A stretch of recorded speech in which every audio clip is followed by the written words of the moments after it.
논리도 잘 안 하는데. 별 의미 없다는데 왜 이렇게 열심히 저거 분석을 하지? 시장이 앞에 안 맞으면 내가 되게 괴로워.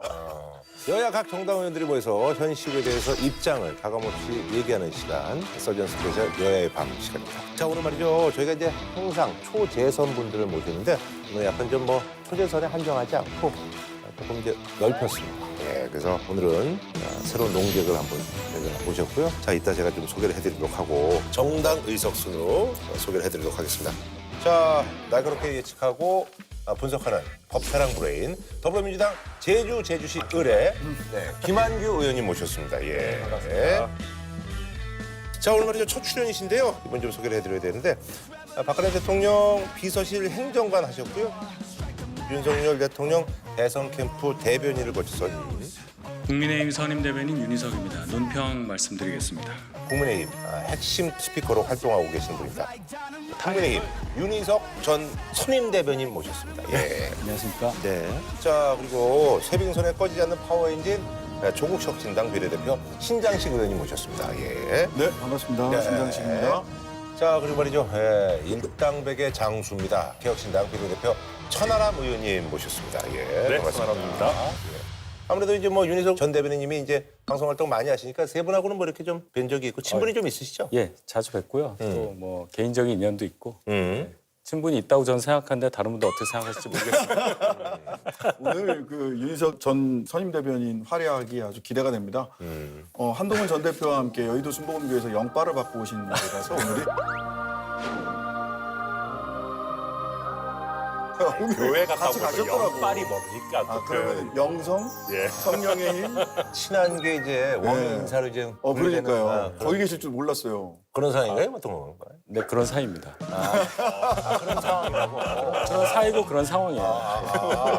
그러시군요. 예. 저희가 이제 그 일부에는 신동호 의원, 그분이 이제 그 수석 대변인, 네, 네. 그리고 이제 전임이긴 하지만 선임 대변인으로 활동하셨는데 예. 그 대변인들이 참 많죠. 예, 맞습니다. 선임, 뭐 수석, 뭐 어떤 그러니까 수석 대변인은 원내에 계신 분이에요. 배지를 달고 있는 상태에서 당 대변인을 할 때 수석 대변인. 아하. 그렇지 않으면 대변인인데 중간에 제가 선임이라고 달게 된 거는 김기현 대표 때 강서구청장 선거 이후에 갑자기 올리시더라고요, 선임으로. 아하. 그런 직책은 없었어요, 유사히. 그래서 그래요.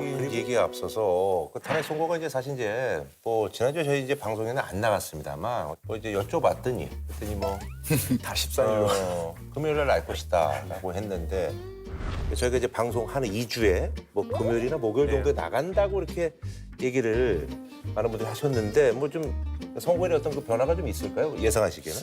이번 주 수목금 내에서는 선고가 될 거다라고 예측을 하고 있는데요.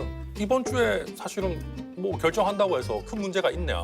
그래서 뭐 이번 주에 나와야 되고 나올 것이다. 이게 선거가 좀 예상보다 길어지고 있고 뭐 많은 언론들도 역시 이제 그 부분을 얘기하고 있습니다. 그래서 두 분의 재판관 이제 퇴임 전에까지도 보시는 분들도 계시고 자, 이 시점에서 각 당의 좀 분위기를 좀 들어야 될 것 같은데 일단은 조국 혁신당 같은 경우는 이제 조금 적극적으로 집회도 나가고 하면서 이제 광화문에서 이제 헌재까지 해서 삼보일배를 지금 하고 있는 그런 상황인 거죠? 네, 했습니다. 근데 토요일부터는 못했어요. 그 경찰에서 토요일부터는 집회가 점점 더 커져서 삼보일배를 해서 헌법재판소까지 가는 경비를 더 이상 못하겠다는 아하. 거예요. 왜냐하면 헌재 진을 치고 계세요. 헌법재판소가 윤석열을 파면 선고함으로써 모든 혼란이 종식되고 나라는 그리고 그분들이 저도 뭐 헌재에 가서 기자회견도 하고 해봤는데 기자회견 끝나고 밥 먹으러 갈 때도 뒤에 유튜브 그 방송을 켜놓고 쫓아오면서 계속 욕을 하세요. 정말 다른 방식으로도 충분히 의사 표현을 할 수 있는데 저희들은 어쨌든 간에 적극적으로 광화문에 농성장을 가장 먼저 정당 중에서는 쳤고요. 민주당이나 다른 야오당들과 같이 매일 국회에서 광화문까지 행진을 하고 있기도 하고.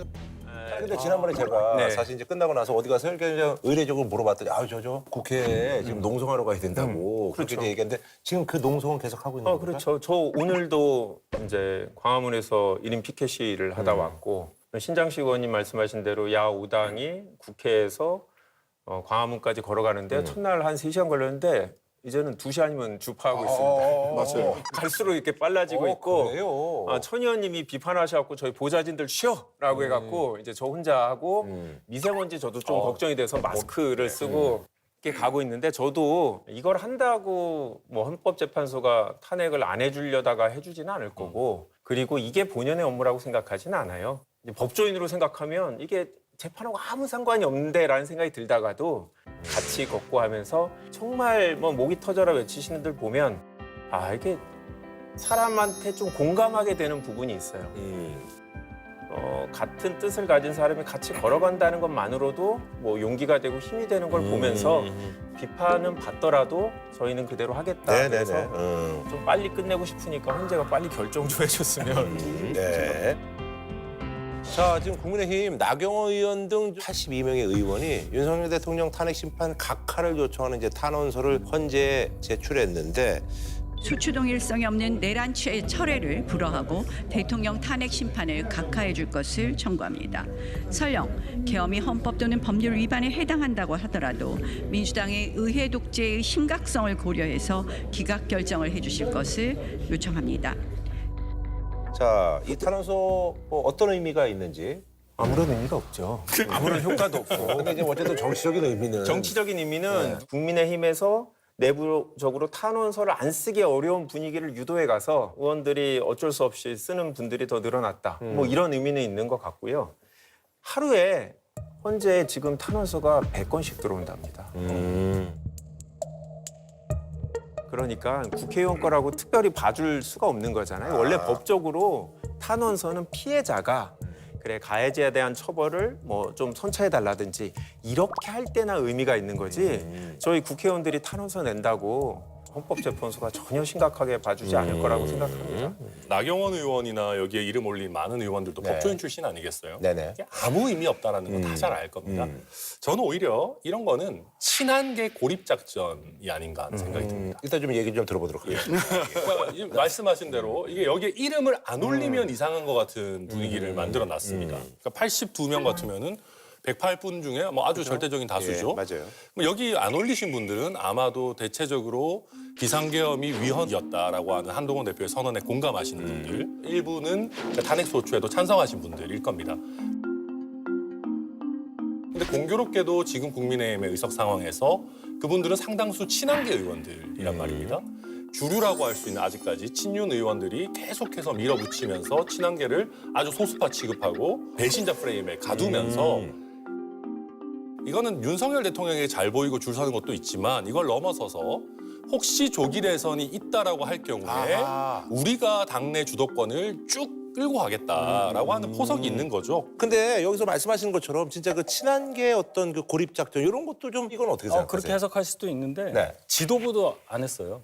지도부도 안 올리니까. 이건 역할 분담하시는 거잖아요. 그러니까 지도부는 글쎄, 지도부의 가장은 입장과 다수 의원들의 입장이 항상 엇갈려. 권성동 원내대표나 권영세 비대위원장이 굉장히 노련한 분이시거든요. 양쪽 수를 다 보는 건데 저는 이게 선거용일 가능성이 매우 크다.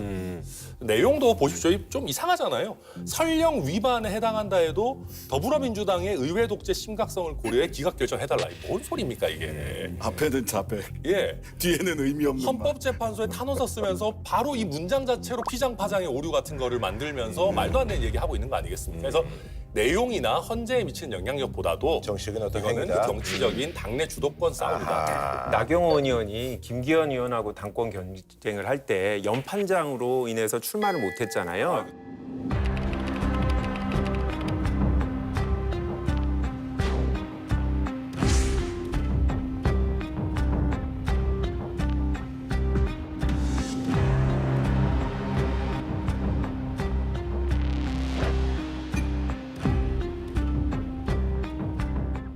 그때 연파자 피해 엄청 봤죠. 그러니까 그때 안 거예요.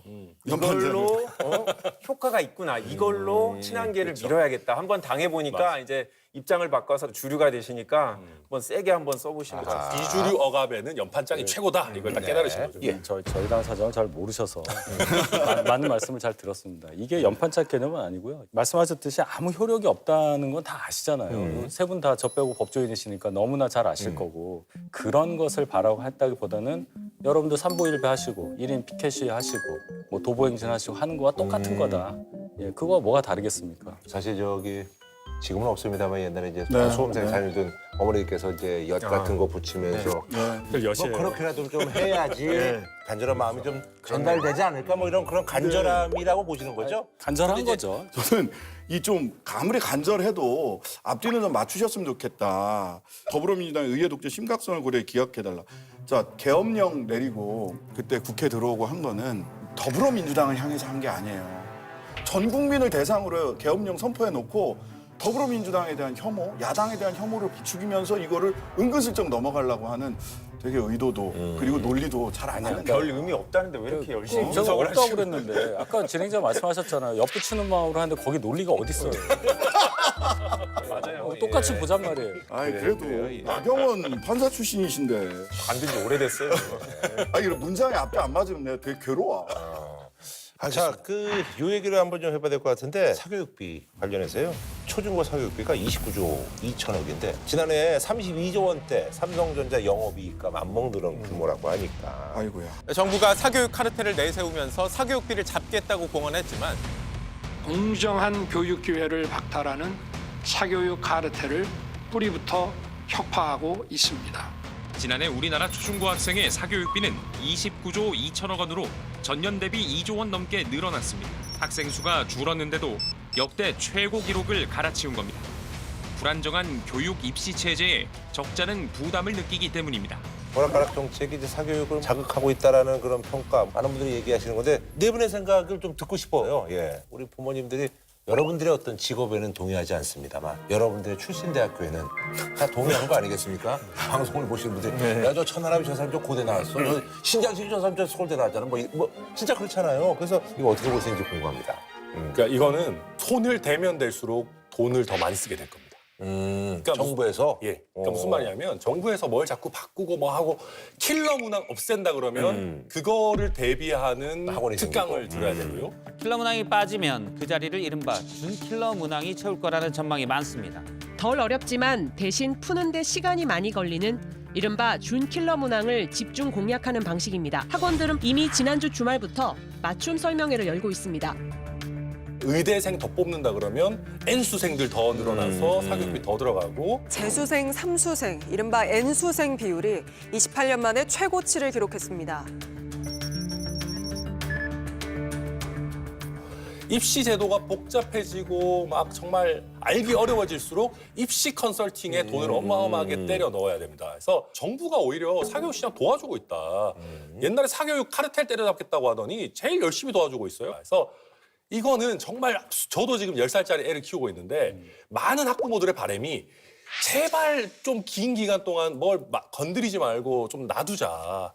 제가 강남 대치동에서 출마를 했었습니다. 아, 그래요? 2020년도에 그 범지에서? 네, 대치동에서 출마해서 압도적인 차이로 떨어졌는데 당시에 그때 정서를 좀 읽으셨구나. 그렇죠. 그래서 그때 학원가 앞에서 기다리던 학부모들 이런 분들하고 얘기를 했는데 물론 그분들이 그 동네 분들이 아니더라고요. 다른 데서 픽업하러 오신 분들이 많은데 제가 대치동에서 출마했다가 지금 제주도에 가서 국회의원을 하고 있잖아요. 입시에 대한 입장이 확 달라요. 대치동에서는 공약이 뭐였냐면 정시 확대. 수능 성적대로 대학을 가자라는 게 강남 8학분들의 목표예요. 실력대로 하면 우리가 이긴다. 근데 지방들은 이제 수시로 그 비율이 어느 정도 유지가 돼야 지방에 있는 학교들도 살 수 있다. 이런 얘기가 있어서 이렇게 충돌이 되는데 문제는 불안감이 제일 이분들이 학원들을 찾는 이유인 것 같아요. 지금 올해 또 고등학교 1학년이 바뀐 게 있어요. 내신 등급이 9등급에서 5등급으로 올해부터 바뀌었습니다. 네. 이게 나한테 어떻게 영향을 미칠까 되게 궁금하잖아요. 이게 2028년부터 적용돼요. 근데 대학교들은 내년 한 4월 정도나 돼야 2028년도 계획을 발표하게 돼 있거든요. 그러면 근거는 없는데 학원에서 5등급에 맞춰서 전략을 이렇게 짜. 그게 어떻게 전략이 맞춰져요? 그 2등급 하고 싶고 3등급 전략이 되는 게 아니잖아요. 그냥 성적대로 되는 건데. 이거는 평생 특별한 전략 없어도 1등급만 받으셔서 그렇게 생각하는 거 아닙니까? 뭐 다 마찬가지인 사람 그래서 좀 재수없을 것 같아요. 재수없을 것 같아요. 문제는 그 비싼 돈을 들이고라도 공부하겠다라는 수요자들이 엄청나게 많아요. 참 이거를 애들이 참 많이 불쌍한 상황이죠. 보시면은 천하람 의원은 수능 세대고 여기서부터는 다 학력고사 세대잖아요. 극단적인 정시, 뭐 수시고 뭐고 없어요. 한 번에 탁 맞아. 전 국민 일제고사 쳐가지고 이렇게 하는 시스템이었는데 그때는 우리가 뭐 학원 다니고 그런 거 없었잖아요. 뭐 단과 학원 정도 다닌 건 있어요. 그럼 그게 좋았냐? 거기에 대한 문제점이 있으니까 중간에 수시도 생기고 학종도 생기고 이렇게 30몇 년 넘어왔는데 네네. 근본적인 게 안 바꾼 상태에서 제도만 바꿨다고 생각을 해요. 그러니까 아이가 대학을 잘 가야 앞에 있는 위에 있는 대학을 가지 않으면 이 사회에서 성공하기 어렵다는 고정관념이 바뀌지 않고 또 사회 시스템도 그렇게 굴러가는 걸로 보이기 때문에 어떤 정부가 들어와서 교육 정책을 어떻게 바꾼다고 해도 똑같이 또 우리가 그런 비판을 할 거예요. 와, 원인 진단이 진보 정당들이랑 똑같아요. 전 합리적이에요. 불평등 구조가 문제인 거예요. 근데 그러다 보니까 우리나라는 1등하는 애들도 굉장히 힘들어요. 항상 불안감에. 맞아요.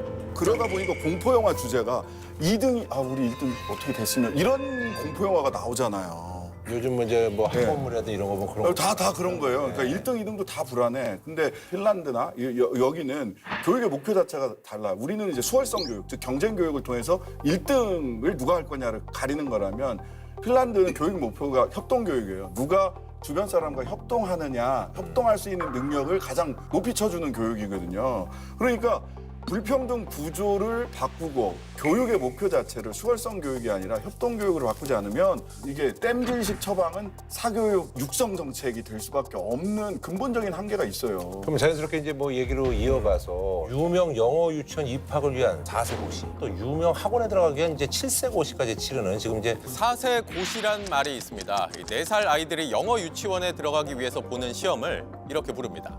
알파벳 쓸 줄 알아야 되고 읽고 쓰고 가능해야 되고 쇼파울, 파닉스 아이들이 좀 어느 정도 준비를 하고 그리고 테스트를 보고 테스트 합격하면 입학 가능하세요. 교육부가 5세 이하 영유아들을 조사했더니 절반 정도가 영어를 포함해 논술, 과학 등 사교육을 받는 걸로 나타났습니다. 2세 이하 영아도 4명 중 1명꼴로 사교육을 받았습니다. 대한민국의 갑갑한 사교육의 현주소. 해결책이 뭘까요? 여러분들의 의견 좀 듣고 싶습니다. 좋은 대학, 좋은 학과를 가려고 하는 욕망은 자연스러운 거고 그거를 없앨 수는 없는 것 같아요. 그러면 왜 좋은 대학을 가려고 하냐? 실질적으로 차이가 있어요. 대학 졸업하고 나서 좋은 대학과 그냥 일반 대학하고 연봉이 통계적으로 차이가 나는데 그게 근속 연수가 길어질수록 더 벌어져요. 그래서 이유가 뭘까 보면 통계적으로 1년에 서울대학교는 학생 1인당 들어가는 국가재정이 5천만 원이 넘어요. 그런데 평균 대학들은 1,500만 원입니다. 그러니까 차이가 날 수밖에 없어요. 그래서 이건 인위적으로 국가가 대학별 지원 금액을 비슷하게 하고 대학을 평준화시켜야지 입시 제도를 바꿔서 해결될 부분은 아닌 것 같다. 저는 하향 평준화는 해서는 안 된다고 생각하고요. 우리 대한민국이 지금까지 온 거에 있어서 높은 교육열이 한국 사회 발전에 큰 원동력이 됐던 겁니다. 저는 일정 부분 사교육에 투자하고 미래 세대에 투자하는 거 할 수 있다고 봅니다. 근데 이게 타겟팅이 잘 돼야죠. 4살 때, 7살 때 진짜 말도 안 되는 비용 투입하고 또 우리 뭐 황땡 뭐 등등 되게 유명한 학원 보내려면은 그 학원 준비하는 학원 보내가지고 또 레벨업 테스트 봐야 되고. 황땡은 뭐예요? 있습니다. 유명한 학원이 있는데. 수학학원으로 유명한 그러니까 그렇기 때문에 이거는 부모들의 불안감 내지는 허영심 같은 걸 가지고 불필요한 낭비를 하고 있는 겁니다. 그래서 나이가 어릴 때 과도하게 늦게까지 학업을 한다거나 하는 거는 일정 부분 규제할 필요가 있을 거고요. 어떤 의미에서는 학교에서 학생을 붙잡아 놓는 시간을 약간 더 늘리는 게 해법일 수도 있습니다. 그러니까 국가교육위원회가 일단 제자리를 찾아서 제 역할을 했으면 좋겠어요. 백년지대계라고 얘기를 하는데 원래 그런 거 하라고 국가교육위원회를 만들어 놓은 거거든요. 지금 교육부 장관이나 행정 권력에 너무 억눌려 있다고 해야 되나요? 그래서 국가교육위원회가 제자리에서 제 역할을 했으면 좋겠다는 생각이 들고 한 가지만 더 말씀드리면 초등학교 선생님이 직접 이야기를 하는데 요즘 아이들이 공간 지각 능력이 떨어진다는 거예요. 반에서 화장실 갔다 오는 길, 반에서 보건실 갔다 오는 길을 한참을 가리켜도 못 찾는데 왜 그러냐면 집에서 차 타고 학원 차 타고 학원 끝나면 엄마가 와서 라이딩 아빠 차 타고 마트. 최근에 그 이수지 씨 얘기하는 제이미맘 뭐 이런 거 있잖아요. 거기서 보면 라이딩 하면서 계속 이게 아이들 공간지각 능력도 떨어뜨린다는 겁니다. 아이들이 행복하고 정상적으로 공간지각 능력, 관계 형성 능력을 어렸을 때 갖추는 게 사실은 훨씬 더 중요한 일 아닌가 싶어요. 단기적인 해법, 그러니까 이 얘기는 할 수 있어요. 정권이 5년이다, 뭐 4년에 뭐 중임이다 하더라도 내가 집권하고 있는 동안에 뭘 만들어야지 해가지고 다 바꾼다든지 뭐 이런 거는 안 했으면 좋겠다. 아마 학부모님들의 생각도 바꾸더라도 예측 가능하고 준비 좀 할 수 있게 바꿔야지 완전 확 바꾸면은 어떻게 하란 말이냐 아마 이 호소가 많을 겁니다. 그 원칙은 여야에서 다 공감하실 거라고 봅니다. 알겠습니다. 자, 오늘 이렇게 함께해 주신 여러분들 네 분께 정말 감사드리면서 5글자로 끝내는 걸로 하겠습니다. 예. 지기현 판사님한테 편지를 썼는데 보셨는지 모르겠는데 오늘은 헌법재판관님들한테 드릴 말씀이 있습니다. 출래불사춘. 봄이 왔는데 봄이 된 것 같지 않은 느낌인데요. 제가 요즘 거리에서 시간을 많이 보내는데요. 재판관님 많이 춥습니다. 빨리 결정해 주시면 모든 국민들이 따뜻한 봄을 맞이할 수 있을 것 같습니다. 간곡히 부탁드립니다. 예. 장순욱 변호사가 탄핵 그 변론 마지막에 세상 풍경 중에서 제일 아름다운 풍경, 모든 것들이 제자리로 돌아가는 풍경이라는 노래, 시인과 춘장의 풍경이라는 노래거든요. 그래서 윤석열은 파면으로, 국민들은 일상으로, 제자리로 가. 네. 천 의원님. 저는 오바하지 마. 예. 저는 국회의원들이 맨날 그 거리에 나가서 헌재 앞에 가서 투쟁하는 것도 오바한다고 생각하고요. 헌재 가면 딱 기각될 수많은 탄핵들을 남발해온 것도 오바라고 생각합니다. 하지만 이 중에서도 21세기 대한민국의 최고의 오바를 뽑으라면 비상계엄 아니겠어요? 동의합니다. 예, 우리 정치권이 조금 전반적으로 차분해졌으면 좋겠고 헌법재판소도 차분한 가운데서도 거기는 오바 안 하시는 분들이니까 정확한 판단을 가능하면 신속하게 내려주시기를 바랍니다. 네, 예. 예, 탄핵 심판 결과 관련해서 많이 이제 예상도 하시고 확신을 갖고 많은 분들이 생각하고 계신데 가봐야 한다. 중요한 거 결과에 승복하겠다는 그런 자세만 갖고 계시면 사회 혼란이 빨리 잠재워질 수 있다고 저는 믿습니다.